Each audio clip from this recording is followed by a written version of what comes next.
Here we have the Prado 250 series with the rear section taken out. Now the 5 and the 7 seat are exactly the same once the components are out. So when you get to this stage where you can see the battery and the computer set, nothing else around it, all the plastics are out. This one you can see has the factory cargo barrier mounts. Our floor is fully compatible with that, so that if you've got a barrier they can stay in place. In the next part of the video I'll show you how to put the subframe in. Now with the subframe, the first part to go in is the forward part. This is easiest to get to. That'll just drop in place, and using the supplied bolts that we have, they'll go into the place where the factory bolts have been removed.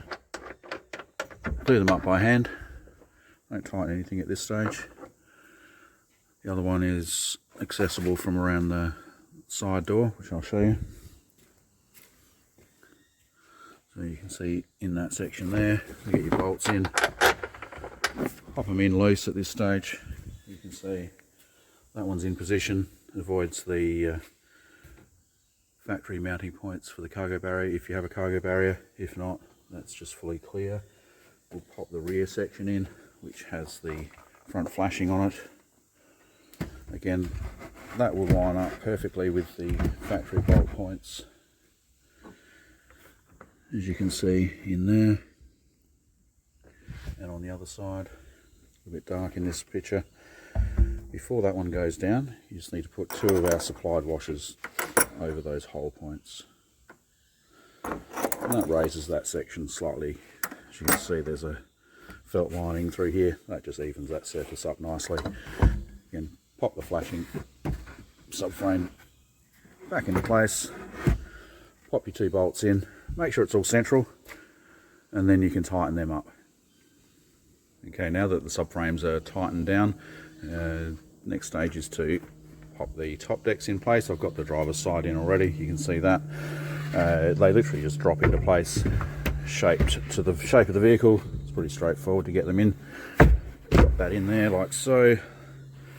That'll line up with that front edge nicely. So if you get that all nice and level, the next stage is to drop the bolts in and start them by hand. As you can see here, I've lined the decks up and popped all the bolts in the top deck, 35mm countersunk Allen key heads. You can see that they are all just sitting in the top. You don't need to tighten them up at this stage. Let's start them all by hand. So they will find that thread underneath in the subframe. If you get them all started by hand, you know it's all in the right spot, and it's just a matter of tightening them all down. You can use a simple Allen key. We find it a bit easier with a drill driver. Don't have to over tighten them, just get it flush. Do that to all the bolts. Once they're all tight, the installation's done. So you've got your lift out on this side. People ask, why don't we have one on that side? There's no room under there. The battery's right there, so there's no need to get to it, and it's quite easy to remove the top deck bolts to gain access if you need electrical stuff done under that. Job complete. Obviously the seats will fold back into place. Your cargo barrier, if that needs to be remounted, can go straight in. There's holes provisioned for that in the floor, and the installation is done.